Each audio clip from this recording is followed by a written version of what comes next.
बारिश में crispy cabbage roles बना के ट्राई करिएगा, खाने में मज़ा आ जाएगा। कैबेज रोल्स बनाने के लिए आपको एक छोटी कैबेज, 2 प्याज और 1 हरी मिर्च लेनी है।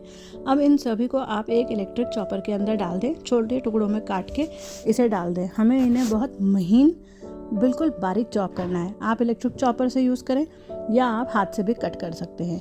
मैंने प्याज डाल दिया है और अब मैं कैबेज को भी डाल दूँगी। कैबेज का हार्ड हिस्सा आप इसमें बिल्कुल मत डालिएगा, बिल्कुल सॉफ्ट पार्ट डालिएगा। जो इसमें डंठल जैसा होता है बीच में, उसे ना डाल के बाकी सब आप। कई वीडियोस में हमें पर्सनल कमेंट आते हैं कि आप वेजिटेबल्स तो धोते ही नहीं हैं। तो चलिए, वैसे तो सारी वेजीज धो के इस्तेमाल करते हैं, लेकिन फिर भी आज आपके सामने इस तरह से बोल में डाल के हम सारी वेजीज को धो लेंगे। कोई भी चीज़ जब मैं छीलती हूँ तो उससे पहले उसे धो देती हूँ। कैबेज का मैंने 1-2 लेयर हटा के फिर उसे धो दिया था। अब सभी चीज़ें वापस से इसके अंदर डाल दीजिए और अच्छा सा बारीक बारीक इसे चॉप कर लीजिए। यहाँ हम जो कैबेज रोल बना रहे हैं, इसके अंदर आप चाहें तो गाजर और कैप्सिकम भी यूज़ कर सकते हैं। इट्स अप टू यू, लेकिन मैं कैबेज का ही टेस्ट चाहती हूँ, इसलिए मैं गाजर और कैप्सिकम यूज़ नहीं कर रही। कैप्सिकम का जो टेस्ट होता है वो थोड़ा सा ज़्यादा होता है, वो कैबेज के फ्लेवर्स को मार देगा। सारी ही वेजीज को मैंने चॉपर में डाल दिया है। अब चॉपर को चला देंगे और सब कुछ महीन पिस के तैयार है, बिल्कुल बारीक बारीक चॉप हुआ है। अब जब हम कैबेज को यूज़ करते हैं किसी भी चीज़ के लिए तो बहुत वाटर रिलीज़ होता है, तो सबसे पहले हम इसका एक्स्ट्रा वाटर ही निकालेंगे। सॉल्ट डाल दीजिए और 10 मिनट का रेस्ट दे दें।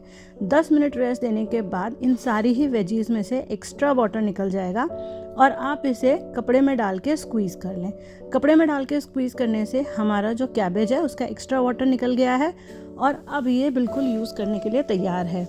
अब हम इसके अंदर यूज़ कर रहे हैं पोहा। यहाँ मैंने जो पोहा लिया है इसे मैंने धो के लिया है और लगभग ½ कप पोहा लिया है और ½ कप को अच्छे से पोहा को धो लें। धोने के बाद जब पोहा पूरी तरह से ड्राई हो जाए तभी आप इसके अंदर मिक्स करिएगा। ½ कप पोहा पूरी तरह से ड्राई है, धुला हुआ है। अब आप इसमें स्पाइसेस डालिए। सबसे पहले मैं डाल रही हूँ हल्दी पाउडर, स्वाद अनुसार अपने स्पाइसेस डालिएगा। धनिया पाउडर डाल रही हूँ, यहाँ पे मैं डाल रही हूँ लाल मिर्च पाउडर, आप कश्मीरी लाल मिर्च यूज़ कर सकते हैं। नमक डाल रही हूँ मैं। इसी के साथ मैंने यहाँ पे थोड़ा तिल डाला है, वो वीडियो हट गया था। इसी के साथ चाट मसाला ज़रूर डालिएगा, कैबेज रोल का जो बहुत अच्छा फ्लेवर है अच्छा आएगा। रोस्टेड जीरा और गरम मसाला दोनों ही यूज़ कर सकते हैं। इसी के साथ 3 चम्मच आप कॉर्नफ्लावर डालिए और कॉर्नफ्लावर डालने से इसकी बाइंडिंग भी अच्छी होगी और एक्स्ट्रा वाटर अगर रिलीज़ हुआ तब भी इसकी शेप नहीं बिगड़ेगी।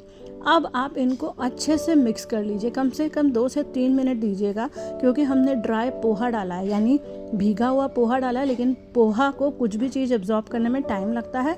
तो आप अच्छे से मिक्स करिएगा जब तक पोहे के अंदर सब कुछ टेस्ट ना आ जाए। यहाँ मेरा मिक्सचर थोड़ा सा ड्राई है तो पानी का हाथ लगा के अब मैं इसके रोल्स बनाऊंगी। जो ये कैबेज रोल्स हैं, या आप इन्हें कटलेट का शेप दे दें, ये बहुत ही टेस्टी लगते हैं। और बारिश के सीज़न में जब आपको नए नए चीज़ें खाने की इच्छा हो तब आप ये कैबेज रोल्स बना के खाइएगा। टेस्टी हेल्दी ऑप्शन है। एयर फ्राई कर सकते हैं, मैं इसे तल के ही बनाऊंगी। तो इस तरह से कैबेज रोल्स बना के सारे तैयार कर लें। मैं सारे ही कैबेज रोल्स बना के तैयार कर रही हूँ। मीनवाइल आप कढ़ाई चढ़ा दीजिएगा जिससे तेल गर्म हो जाए। आप देख सकते हैं कैबेज रोल आसानी से बन रहे हैं। अगर आपको लगे हल्का सा हाथ में चिपक रहा है तो अपने हैंड वॉश कर लें। अब मैंने यहाँ पे लगभग 2 चम्मच के करीब लिया है कॉर्नफ्लावर, जिससे मैं डस्ट कर रही हूँ। ना ही मैं स्लरी बना रही हूँ, ना ही मैं कोई कोटिंग कर रही हूँ। यहाँ मैंने कॉर्नफ्लावर से डस्ट कर रही हूँ। डस्ट करना इक्विवेलेंट है जब आप एक स्लरी बनाते हैं और उसके ऊपर क्रम्ब कोटिंग करते हैं।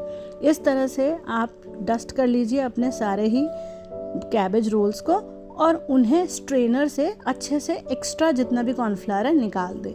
यहाँ मैंने कोल्ड प्रेस सरसों का तेल लिया है। आपको जो भी पसंद हो आप ले सकते हैं। मुझे पर्सनली सरसों का तेल पसंद है, फ्राइंग में मैं यूज़ करती हूँ। अब आप इन्हें अच्छे से क्रिस्पी होने तक फ्राई करिएगा। जब तक इनका आउटर लेयर क्रिस्पी और करारा ना दिखने लगे तब तक इन्हें फ्राई करिएगा।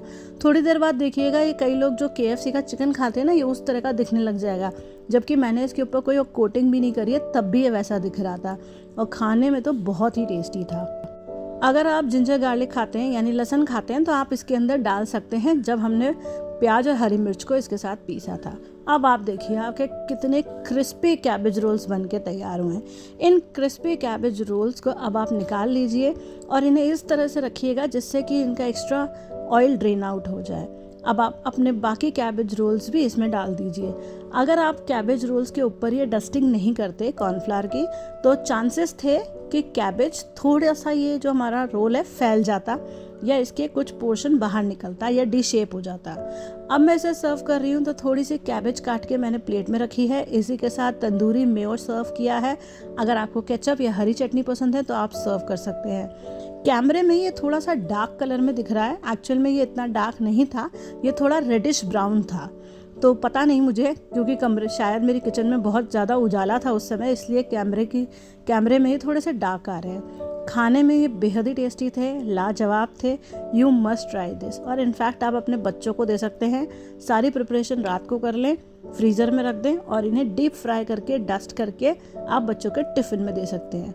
अगर आप इसका हेल्दी ऑप्शन बनाना चाहते हैं तो आपको इसी तरह से अपने कैबेज रोल फ्लैट बनाने हैं टिक्की की तरह, और आपको एक पैन लेना है नॉन स्टिक और उसमें इन्हें अच्छे से सेकना है।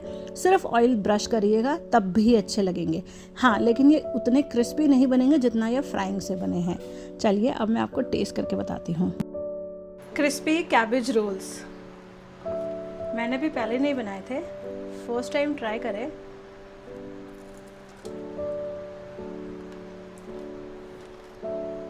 And they are simply good.